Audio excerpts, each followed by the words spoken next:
ವಿಶ್ವದ ಅತ್ಯಂತ ಪ್ರಭಾವಶಾಲಿ ನಾಯಕರಲ್ಲಿ ಒಬ್ಬರು. ಕಳೆದ 10 ವರ್ಷಗಳಿಗೂ ಹೆಚ್ಚು ಕಾಲದಿಂದ ಭಾರತದ ಪ್ರಧಾನಿಯಾಗಿ ದೇಶವನ್ನ ಮುನ್ನಡೆಸ್ತಾ ಇರುವ ನರೇಂದ್ರ ಮೋದಿ, ಇಡೀ ದೇಶವೇ ಇವರ ಹೆಸರನ್ನ ಜಪಿಸುತ್ತೆ. ಇವರ ಪ್ರತಿಯೊಂದು ಹೆಜ್ಜೆಯೂ ಜಾಗತಿಕ ಮಟ್ಟದಲ್ಲಿ ಸುದ್ದಿಯಾಗುತ್ತೆ. ಆದರೆ ಸಹಜವಾಗಿ ಎಲ್ರಿಗೂ ಕೂಡ ಒಂದು ಕುತೂಹಲ ಇದ್ದೇ ಇದೆ. ಅದೇನು ಅಂದ್ರೆ, ಇಷ್ಟೊಂದು ಶಕ್ತಿಶಾಲಿ ಪ್ರಧಾನಿಯ ಕುಟುಂಬ ಎಲ್ಲಿದೆ? ಇವರ ಹೆಂಡತಿ, ಇವರ ಮಕ್ಕಳು, ಇವರ ಅಣ್ಣ ತಮ್ಮಂದಿರು, ಅಕ್ಕ ತಂಗಿಯರು ಪ್ರಸ್ತುತ ಏನ್ ಮಾಡ್ತಾ ಇದ್ದಾರೆ? ಶತಕೋಟಿ ರೂಪಾಯಿಗಳ ಬಜೆಟ್ ನಿರ್ವಹಿಸುವ ದೇಶದ ಪ್ರಧಾನಿಯ ಸ್ವಂತ ಕುಟುಂಬದ ಆರ್ಥಿಕ ಪರಿಸ್ಥಿತಿ ಹೇಗಿದೆ? ಇವರು ಕೋಟ್ಯಾಧಿಪತಿಗಳಾಗಿದ್ದಾರಾ ಅಥವಾ ಇಂದಿಗೂ ಸಾಮಾನ್ಯ ಜನರಂತೆ ಸರಳ ಜೀವನವನ್ನ ನಡೆಸ್ತಾ ಇದ್ದಾರಾ? ಮೋದಿ ಕುಟುಂಬದ ಪ್ರತಿಯೊಬ್ಬ ಸದಸ್ಯರ ಬಗ್ಗೆ, ಇವರ ವೃತ್ತಿ, ಇವರ ಈಗಿನ ಪರಿಸ್ಥಿತಿ ಮತ್ತು ಇವರ ಆಸ್ತಿ ಸಂಪತ್ತಿನ ನಿಜವಾದ ಸತ್ಯಾಸತ್ಯತೆ ಏನು ಅನ್ನೋ ಬಗ್ಗೆ ಒಂದು ವಿಶೇಷ ವರದಿ ಇದೆ. ಬನ್ನಿ ನೋಡ್ತಾ ಹೋಗೋಣ. ಸ್ನೇಹಿತರೆ, ನರೇಂದ್ರ ಮೋದಿ ಅವರು ಗುಜರಾತ್ ಮೂಲದ ಮೆಹಸಾನಾ ಜಿಲ್ಲೆಯ ವಡ್ನಗರದಲ್ಲಿ ದಾಮೋದರ್ ದಾಸ್ ಮೂಲ್ಚಂದ್ ಮೋದಿ ಮತ್ತು ಹೀರಾಬೆನ್ ಮೋದಿ ದಂಪತಿಯ 3ನೇ ಮಗನಾಗಿ ಜನಿಸ್ತಾರೆ. ಇವರ ತಂದೆ ದಾಮೋದರ್ ದಾಸ್ ಅವರು ವಡ್ನಗರ್ ರೈಲ್ವೆ ನಿಲ್ದಾಣದಲ್ಲಿ ರೈಲ್ವೆ ಸ್ಟೇಷನ್ನಲ್ಲಿ ಸಣ್ಣ ಚಹಾ ಅಂಗಡಿಯನ್ನ ನಡೆಸ್ತಾ ಇದ್ರು. ಮೋದಿ ಕುಟುಂಬವು ಸಾಂಪ್ರದಾಯಿಕವಾಗಿ ಕೆಳ ಮಧ್ಯಮ ವರ್ಗಕ್ಕೆ ಸೇರಿದ ಕುಟುಂಬವಾಗಿದ್ದು ಅತ್ಯಂತ ಆರ್ಥಿಕ ಇತಿಮಿತಿಗಳ ನಡುವೆ ಬೆಳೆದಿದೆ. ನರೇಂದ್ರ ಮೋದಿಯವರು ಬಹಳ ಚಿಕ್ಕ ವಯಸ್ಸಿನಲ್ಲಿಯೇ ರಾಷ್ಟ್ರೀಯ ಸ್ವಯಂ ಸೇವಕ ಸಂಘದ ಅಂದ್ರೆ RSSನ ಪ್ರಚಾರಕರಾಗಿ ಗೃಹತ್ಯಾಗ ಮಾಡಿದ್ದರಿಂದ, ಅಂದ್ರೆ ಮನೆ ಬಿಟ್ಟು ಬಂದಿದ್ದರಿಂದ ಪ್ರಧಾನಿಯವರ ಕುಟುಂಬವು ಅಧಿಕಾರದ ಕೇಂದ್ರಗಳಿಂದ ಸಂಪೂರ್ಣವಾಗಿ ದೂರ ಉಳಿದು ಸಾಮಾನ್ಯ ನಾಗರಿಕರಂತೆ ಜೀವನವನ್ನ ನಡೆಸ್ತಾ ಇದೆ. ಸ್ನೇಹಿತರೆ, ನರೇಂದ್ರ ಮೋದಿಯವರ ವೈವಾಹಿಕ ಜೀವನಕ್ಕೆ ಸಂಬಂಧಿಸಿದಂತೆ ಸಾರ್ವಜನಿಕ ದಾಖಲೆಗಳು ಹಾಗೂ ಅಧಿಕೃತ ಮಾಹಿತಿಗಳು ಸ್ಪಷ್ಟವಾದ ಚಿತ್ರಣವನ್ನ ನೀಡುತ್ತವೆ. ನರೇಂದ್ರ ಮೋದಿಯವರ ಧರ್ಮಪತ್ನಿ ಜಶೋದಾಬೆನ್ ನರೇಂದ್ರಭಾಯಿ ಮೋದಿ ಇವರ ವಿವಾಹವು 1968ರಲ್ಲಿ ಸಾಂಪ್ರದಾಯಿಕವಾಗಿ ನಡೆಯಿತು. ಆಗ ಜಶೋದಾಬೆನ್ ಅವರಿಗೆ ಸುಮಾರು 17 ವರ್ಷ ಹಾಗೂ ನರೇಂದ್ರ ಮೋದಿಯವರಿಗೆ 18 ವರ್ಷ ವಯಸ್ಸಾಗಿತ್ತು. ವಿವಾಹವಾದ ಕೆಲವೇ ಸಮಯದಲ್ಲಿ ನರೇಂದ್ರ ಮೋದಿಯವರು ಸನ್ಯಾಸತ್ವ ಮತ್ತು ಸಾರ್ವಜನಿಕ ಜೀವನವನ್ನ ಆಯ್ದುಕೊಂಡು ಮನೆಯನ್ನ ತೊರೆದಿದ್ದರಿಂದ ಈ ದಂಪತಿಗಳು ಯಾವುದೇ ಸಾಂಸಾರಿಕ ಬಾಂಧವ್ಯವಿಲ್ಲದೆ ಪ್ರತ್ಯೇಕವಾಗಿ ವಾಸಿಸಲು ಪ್ರಾರಂಭಿಸಿದರು. ಜಶೋದಾಬೆನ್ ಅವರು ತಮ್ಮ ಸ್ವಪ್ರಯತ್ನದಿಂದ, ಅಂದ್ರೆ ತಮ್ಮ ಸ್ವಂತ ಹಣದಿಂದ, ತಮ್ಮ ಸ್ವಂತ ಪ್ರಯತ್ನದಿಂದ ಶಿಕ್ಷಣವನ್ನ ಮುಂದುವರಿಸಿ ಪ್ರಾಥಮಿಕ ಶಾಲಾ ಶಿಕ್ಷಕಿಯಾಗಿ ಸೇವೆಯನ್ನ ಸಲ್ಲಿಸಿ 2015ರಲ್ಲಿ ಸರ್ಕಾರಿ ಸೇವೆಯಿಂದ ನಿವೃತ್ತರಾಗ್ತಾರೆ. ಪ್ರಸ್ತುತ ಇವರು ಗುಜರಾತ್ನ ಉಂಜಾ ಹಾಗೂ ಬ್ರಾಹ್ಮಣವಾಡ ಪ್ರದೇಶಗಳಲ್ಲಿ ವಾಸಿಸ್ತಾ ಇದ್ದು ಸರ್ಕಾರದಿಂದ ಬರುವ ಸಾಧಾರಣ ಅತಿ ಕಡಿಮೆ ನಿವೃತ್ತಿ ವೇತನದ ಅಂದ್ರೆ ಪೆನ್ಷನ್ ಮೂಲಕ ನಿವೃತ್ತಿ ಜೀವನ ಹಾಗೂ ಧಾರ್ಮಿಕ ಯಾತ್ರೆಗಳಲ್ಲಿ ತೊಡಗಿಕೊಂಡಿದ್ದಾರೆ. ನರೇಂದ್ರ ಮೋದಿ ಮತ್ತು ಜಶೋದಾಬೆನ್ ದಂಪತಿಗೆ ಯಾವುದೇ ಮಕ್ಕಳಿಲ್ಲ. ಇದು ಒಂದು ರೀತಿಯ ಬಾಲ್ಯ ವಿವಾಹ ಅಂತಾನೆ ಹೇಳಬಹುದು. ಅತಿ ಚಿಕ್ಕ ವಯಸ್ಸಿನಲ್ಲಿಯೇ ಮದುವೆಯನ್ನ ಮಾಡಿದ್ದಾರೆ. ಒಂದು ಕಡೆ ನರೇಂದ್ರ ಮೋದಿಯವರು ಹುಡುಗರಾಗಿದ್ದಾಗ ಅಥವಾ ಯುವಕನಾಗಿದ್ದಾಗ ದೇಶಕ್ಕಾಗಿ ತನ್ನ ಜೀವನವನ್ನ ಮುಡುಪಾಗಿಡೋದಕ್ಕೆ ಒಂದು ದಾರಿಯಲ್ಲಿ ಹೋದರೆ, ಮತ್ತೊಂದು ಕಡೆ ಇವರ ಪತ್ನಿ ಜಶೋದಾಬೆನ್ ಅವರು ಕಷ್ಟಪಟ್ಟು ತಮ್ಮ ಕಾಲ ಮೇಲೆ ತಾವು ನಿಂತು ಒಂದು ಕೆಲಸವನ್ನ, ಸರ್ಕಾರಿ ಕೆಲಸವನ್ನ ಗಿಟ್ಟಿಸಿಕೊಂಡು ತಮ್ಮ ಜೀವನವನ್ನ ಸಾಕ್ತಾ ಹೋಗ್ತಾರೆ. ಇದು ಕೂಡ ಒಂದು ರೀತಿಯ ಸಾಧನೆ ಅಂತಾನೆ ಹೇಳಬಹುದು. ಇನ್ನು ಸ್ನೇಹಿತರೆ, ದಾಮೋದರ್ ದಾಸ್ ಮೋದಿ ಮತ್ತು ಹೀರಾಬೆನ್ ದಂಪತಿಗೆ ಒಟ್ಟು 6 ಜನ ಮಕ್ಕಳು, 5 ಗಂಡು ಮಕ್ಕಳು ಮತ್ತು 1 ಹೆಣ್ಣು ಮಗು. ನರೇಂದ್ರ ಮೋದಿಯವರು ಕುಟುಂಬದ 3ನೇ ಮಗನಾಗಿದ್ದಾರೆ. ಕುಟುಂಬದ ಪ್ರತಿಯೊಬ್ಬ ಸದಸ್ಯರ ಉದ್ಯೋಗ, ನಿವಾಸ ಹಾಗೂ ಆರ್ಥಿಕ ಪರಿಸ್ಥಿತಿಯನ್ನ ಗಮನಿಸ್ತಾ ಹೋದ್ರೆ, ಮೊದಲನೇದಾಗಿ ಸೋಮಾಬಾಯಿ ಮೋದಿ ಇವರು ಕುಟುಂಬದ ಹಿರಿಯ ಸಹೋದರರಾಗಿದ್ದು ಗುಜರಾತ್ ಸರ್ಕಾರದ ಆರೋಗ್ಯ ಇಲಾಖೆಯಲ್ಲಿ ಉದ್ಯೋಗಿಯಾಗಿ ಸೇವೆಯನ್ನ ಸಲ್ಲಿಸಿ ನಿವೃತ್ತರಾಗಿದ್ದಾರೆ. ನಿವೃತ್ತಿಯ ನಂತರ ಇವರು ಸಾಮಾಜಿಕ ಸೇವೆಯಲ್ಲಿ ತೊಡಗಿಕೊಂಡಿದ್ದು ಅಹಮದಾಬಾದ್ ಹಾಗೂ ವಡ್ನಗರದಲ್ಲಿ ಸರ್ವೋದಯ ಸೇವಾ ಟ್ರಸ್ಟ್ ಮೂಲಕ ದಾಮೋದರ್ ದಾಸ್ ಮೋದಿ ಆಶ್ರಮ ಎಂಬ ಹಿರಿಯ ನಾಗರಿಕರ ಆರೈಕೆ ಕೇಂದ್ರವನ್ನ ನಡೆಸುವುದು ಮತ್ತು ಉಚಿತ ವೈದ್ಯಕೀಯ ಶಿಬಿರಗಳನ್ನ ಆಯೋಜಿಸುವ ಕಾಯಕದಲ್ಲಿ ನಿರತರಾಗಿದ್ದಾರೆ. ಇವರು ಯಾವುದೇ ರಾಜಕೀಯ ಪ್ರಭಾವವಿಲ್ಲದೆ ಸಾಧಾರಣ ಪಿಂಚಣಿ ಆದಾಯದಿಂದ ಜೀವಿಸ್ತಾ ಇದ್ದಾರೆ. ಇನ್ನು ಅಮೃತ್ ಭಾಯಿ ಮೋದಿ ಇವರು ನರೇಂದ್ರ ಮೋದಿಯವರಿಗಿಂತ ಹಿರಿಯರಾದ 2ನೇ ಸಹೋದರ. ಇವರು ಅಹಮದಾಬಾದ್ನ ಖಾಸಗಿ ಕಂಪನಿ ಒಂದರಲ್ಲಿ ಲೇತ್ ಮಿಷಿನ್ ಆಪರೇಟರ್ ಆಗಿ ಸುದೀರ್ಘ ಕಾಲ ಕೆಲಸ ಮಾಡಿ 2005ರಲ್ಲಿ ಸೇವೆಯಿಂದ ನಿವೃತ್ತರಾದರು. ಪ್ರಸ್ತುತ ಇವರು ಅಹಮದಾಬಾದ್ನ ಘಾಟ್ಲೋಡಿಯಾ ಕಾಲೋನಿಯಲ್ಲಿ ತಮ್ಮ ಮಗನೊಂದಿಗೆ ಕೆಳ ಮಧ್ಯಮ ವರ್ಗದ ಸಾಮಾನ್ಯ ನಿವೃತ್ತ ಜೀವನವನ್ನ ನಡೆಸ್ತಾ ಇದ್ದಾರೆ.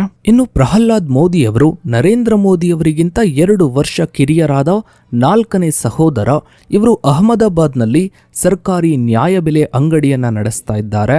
ಉದ್ಯೋಗದ ಜೊತೆಗೆ ಇವರು ಗುಜರಾತ್ ನ್ಯಾಯಬೆಲೆ ಅಂಗಡಿಗಳ ಸಂಘದ ಅಧ್ಯಕ್ಷರಾಗಿ ಹಾಗೂ ಅಖಿಲ ಭಾರತ ನ್ಯಾಯಬೆಲೆ ಅಂಗಡಿ ಮಾಲೀಕರ ಒಕ್ಕೂಟದ ರಾಷ್ಟ್ರೀಯ ಉಪಾಧ್ಯಕ್ಷರಾಗಿ ಆಕ್ಟಿವ್ ಆಗಿದ್ದು, ನ್ಯಾಯಬೆಲೆ ಅಂಗಡಿ ಮಾಲೀಕರ ಹಕ್ಕುಗಳಿಗಾಗಿ ಹೋರಾಡುವ ಕಾರ್ಯಕರ್ತರಾಗಿದ್ದಾರೆ. ಇವರ ಆರ್ಥಿಕ ಪರಿಸ್ಥಿತಿಯು ಸಾಂಪ್ರದಾಯಿಕ ಸ್ವಯಂ ಉದ್ಯೋಗಿ ಮಧ್ಯಮ ವರ್ಗದ ವ್ಯಾಪ್ತಿಯಲ್ಲಿದೆ. ಇನ್ನು ವಸಂತಿಬೆನ್ ಹಸ್ಮುಖ್ಲಾಲ್ ಮೋದಿ ಇವರು ನರೇಂದ್ರ ಮೋದಿಯವರ ಏಕೈಕ ಸಹೋದರಿ. ಇವರ ಪತಿ ಹಸ್ಮುಖ್ಲಾಲ್ ಮೋದಿ ಅವರು ಭಾರತೀಯ ಜೀವ ವಿಮಾ ನಿಗಮದಲ್ಲಿ ಅಂದ್ರೆ LIC ಉದ್ಯೋಗಿಯಾಗಿ ನಿವೃತ್ತರಾಗಿದ್ದಾರೆ.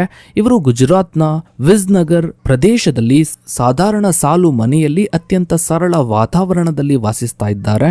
ಇನ್ನು ಪಂಕಜ್ ಬಾಯಿ ಮೋದಿಯವರ ಕುಟುಂಬದ ಅತ್ಯಂತ ಕಿರಿಯ ಸಹೋದರ. ಇವರು ಗಾಂಧಿನಗರದಲ್ಲಿರುವ ಗುಜರಾತ್ ಸರ್ಕಾರದ ಮಾಹಿತಿ ಇಲಾಖೆಯಲ್ಲಿ ಇನ್ಫಾರ್ಮೇಶನ್ ಡಿಪಾರ್ಟ್ಮೆಂಟ್ನಲ್ಲಿ ಹಿರಿಯ ಅಧಿಕಾರಿಯಾಗಿ ಸೇವೆಯನ್ನ ಸಲ್ಲಿಸ್ತಾ ಇದ್ದಾರೆ. ಪ್ರಧಾನಮಂತ್ರಿಯವರ ದಿವಂಗತ ತಾಯಿ ಹೀರಾಬೆನ್ ಅವರು ತಮ್ಮ ಕೊನೆಯ ದಿನಗಳವರೆಗೆ ಗಾಂಧಿನಗರದಲ್ಲಿದ್ದ ಪಂಕಜ್ ಮೋದಿಯವರ 3 ಕೊಠಡಿಗಳ ಸಾಧಾರಣ ಮನೆಯಲ್ಲಿಯೇ ವಾಸಿಸ್ತಾ ಇದ್ರು. ಇನ್ನು ಸ್ನೇಹಿತರೆ, ಪ್ರಧಾನಮಂತ್ರಿ ನರೇಂದ್ರ ಮೋದಿಯವರ ತಂದೆಯ ಸಹೋದರರ ಅಂದ್ರೆ ಚಿಕ್ಕಪ್ಪಂದಿರ ಮಕ್ಕಳು ಕೂಡ ತಮ್ಮ ಹುಟ್ಟೂರಾದ ವಡ್ನಗರ ಹಾಗೂ ಸುತ್ತಮುತ್ತಲಿನ ಪ್ರದೇಶಗಳಲ್ಲಿ ಅತ್ಯಂತ ಸರಳ ಹಾಗೂ ಬಡ ಕೆಳಮಧ್ಯಮ ವರ್ಗದ ಪರಿಸ್ಥಿತಿಯಲ್ಲಿಯೇ ಜೀವಿಸ್ತಾ ಇದ್ದಾರೆ.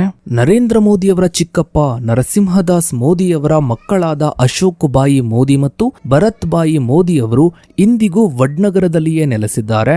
ಅಶೋಕ್ ಬಾಯಿ ಮೋದಿಯವರು ವಡ್ನಗರದ ಗಿಂಕಾಟಾ ಬಜಾರ್ನಲ್ಲಿ 4x2 ಅಂಗಡಿಯಲ್ಲಿ ಸಣ್ಣ ಅಂಗಡಿಯಲ್ಲಿ ಪೂಜಾ ಸಾಮಗ್ರಿಗಳು, ಗಾಳಿಪಟ ಹಾಗೂ ಹಬ್ಬದ ದಿನಗಳಲ್ಲಿ ತಿಂಡಿ ತಿನಿಸುಗಳನ್ನ ಮಾರಾಟ ಮಾಡ್ತಾ ತಿಂಗಳಿಗೆ 10 ರಿಂದ 15 ಸಾವಿರ ಆದಾಯವನ್ನ ಗಳಿಸ್ತಾರೆ.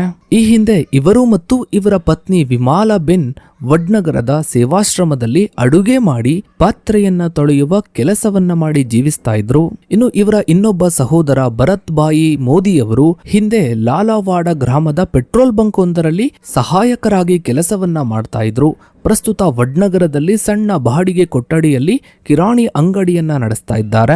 ಈ ಒಂದು ವರದಿಯನ್ನ ರೆಡಿ ಮಾಡಬೇಕಾದ್ರೆ ನಮಗೂ ಕೂಡ ಶಾಕ್ ಆಯ್ತು, ಇದೇನು ಈ ರೀತಿ ಇದೆಯಲ್ಲ ಅಂತ. ಯಾಕಂದ್ರೆ ದೇಶದ ಪರಿಸ್ಥಿತಿ ಯಾವ ರೀತಿ ಇದೆ ಅಂದ್ರೆ, ಒಂದು ನಗರದ ಕೌನ್ಸಿಲರ್ ಎಲೆಕ್ಷನ್ ಗೆದ್ರೆ ಅಥವಾ ಒಂದು ಗ್ರಾಮ ಪಂಚಾಯಿತಿ ಚುನಾವಣೆಯನ್ನ ಗೆದ್ರೆ ತಲೆಮಾರುಗಳಿಗೆ ಆಗುವಷ್ಟು ಆಸ್ತಿಯನ್ನ ಸಂಪಾದಿಸಿ ಬಿಡ್ತಾರೆ, ಕೋಟಿ ಕೋಟಿ ಹಣವನ್ನ ಲೂಟಿ ಮಾಡ್ತಾರೆ. ಆದ್ರೆ ಮೋದಿಯವರ ವಿಷಯದಲ್ಲಿ ನೋಡ್ತಾ ಹೋದ್ರೆ ಎಲ್ಲವೂ ಕೂಡ ಸಂಪೂರ್ಣ ಉಲ್ಟಾ ಆಗಿದೆ.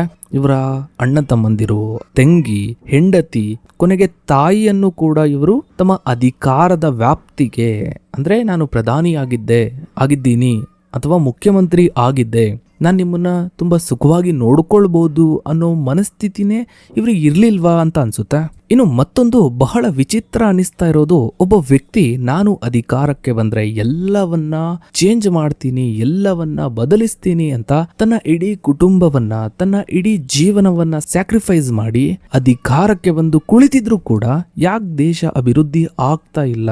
ಈ ಒಂದು ಕುತೂಹಲ ಕಾಡ್ತಾ ಇದೆ. ಒಂದು ಕಡೆ ಪ್ರಧಾನಿ ಮೋದಿಯವರು ದೇಶದ ಅಭಿವೃದ್ಧಿಗಾಗಿ ಇಡೀ ತಮ್ಮ ಕುಟುಂಬವನ್ನ ಇವರ ಅಧಿಕಾರ ವ್ಯಾಪ್ತಿಯಿಂದ ದೂರ ಇಟ್ಟಿದ್ರೆ, ಮತ್ತೊಂದು ಕಡೆ ಇವರದ್ದೇ ಸಂಪುಟದ ಸಚಿವರುಗಳು ತಮ್ಮ ಮಕ್ಕಳ ಅಭಿವೃದ್ಧಿಗಾಗಿ ಅಧಿಕಾರವನ್ನ ದುರ್ಬಳಕೆ ಮಾಡಿಕೊಳ್ತಾ ಇರೋದು ಇವರಿಗೆ ಕಾಣ್ತಾ ಇಲ್ವಾ? ಇಲ್ಲಿ ನಿಜವಾಗ್ಲೂ ಕೂಡ ಕಷ್ಟವನ್ನ ಅನುಭವಿಸ್ತಾ ಇರೋದು ಒಂದು ಕಡೆ ನರೇಂದ್ರ ಮೋದಿ ಕುಟುಂಬವಾದ್ರೆ, ಮತ್ತೊಂದು ಕಡೆ ದೇಶದ ಜನ.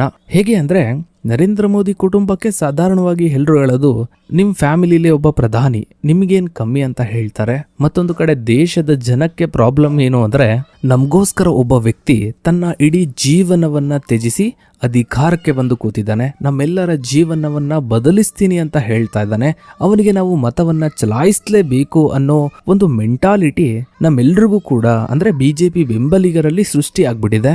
ಆದ್ರೆ ಇಲ್ಲಿ ನಿಜವಾಗಿಯೂ ಲಾಭ ಆಗ್ತಾ ಇರೋದು ಮೋದಿ ಸಂಪುಟದಲ್ಲಿರುವಂತಹ ಸಚಿವರುಗಳ ವೈಯಕ್ತಿಕ ಜೀವನಕ್ಕೆ ಮಾತ್ರ.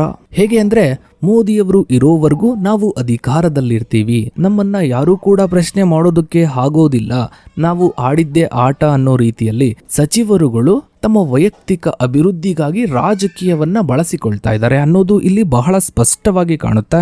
ಇನ್ನು ವೈಯಕ್ತಿಕವಾಗಿ ಹೇಳೋದಾದ್ರೆ ನರೇಂದ್ರ ಮೋದಿಯವರು ಪ್ರಧಾನಿ ಹುದ್ದೆಗೆ ಸೂಕ್ತನೇ ನಿಜ, ಆದ್ರೆ ಸಚಿವ ಸಂಪುಟ ಅಥವಾ ನಾಯಕತ್ವ ಅಂತ ಬಂದಾಗ ತಮ್ಮ ಸಚಿವರುಗಳನ್ನ ತಮ್ಮ ಹದ್ದುಬಸ್ನಲ್ಲಿ ಅಥವಾ ತಮ್ಮ ಕಂಟ್ರೋಲ್ನಲ್ಲಿ ಇಟ್ಕೊಳ್ಳೋದ್ರಲ್ಲಿ ಮೋದಿಯವರು ಎಲ್ಲೋ ವಿಫಲವಾಗಿದ್ದಾರೆ ಅಥವಾ ವಿಫಲವಾಗ್ತಾನೆ ಇದ್ದಾರೆ ಅಂತ ಅನ್ಸುತ್ತೆ. ಭ್ರಷ್ಟ ಸಚಿವರುಗಳ ವಿರುದ್ಧ ಕ್ರಮ ಕೈಗೊಂಡ್ರೆ ಸರ್ಕಾರ ಎಲ್ಲಿ ಬಿದ್ದೋಗ್ಬಿಡುತ್ತೋ ಅಥವಾ ಮುಂದಿನ ಚುನಾವಣೆಗೆ ನಮ್ಗೆ ಎಲ್ಲಿ ದೊಡ್ಡ ಸವಾಲು ಎದುರಾಗುತ್ತೋ ಅನ್ನೋ ಭಯ ಇವರಲ್ಲಿ ಇದೆಯೋ ಏನೋ ಗೊತ್ತಿಲ್ಲ. ಸೊ ಇದಾಗಿತ್ತು ಸ್ನೇಹಿತರೆ ಇವತ್ತಿನ ಈ ಒಂದು ವಿಡಿಯೋದ ಬಗ್ಗೆ ನಿಮ್ಮ ಅನಿಸಿಕೆ ಅಭಿಪ್ರಾಯಗಳನ್ನ ತಪ್ಪದೆ ಕಮೆಂಟ್ ಸೆಕ್ಷನ್ ಅಲ್ಲಿ ಕಮೆಂಟ್ ಮಾಡಿ, ಹಾಗೆ ವಿಡಿಯೋಗೊಂದು ಲೈಕ್ ಮಾಡ್ತಾ ವಿಡಿಯೋನ ಆದಷ್ಟು ಎಲ್ಲ ಕಡೆ ಶೇರ್ ಮಾಡಿ. ನೀವಿನ್ನು ನಮ್ಮ ಚಾನಲ್ಗೆ ಸಬ್ಸ್ಕ್ರೈಬ್ ಆಗಿಲ್ಲ ಅಂದ್ರೆ ಕೆಳಗಡೆ ಕಾಣ್ತಾ ಇರೋ ಸಬ್ಸ್ಕ್ರೈಬ್ ಅನ್ನ ಕ್ಲಿಕ್ ಮಾಡಿ, ಹಾಗೆ ಪಕ್ಕದಲ್ಲಿ ಕಾಣೋ ಬೆಲ್ ಐಕಾನ್ ಕೂಡ ಕ್ಲಿಕ್ ಮಾಡಿ. Thanks for watching.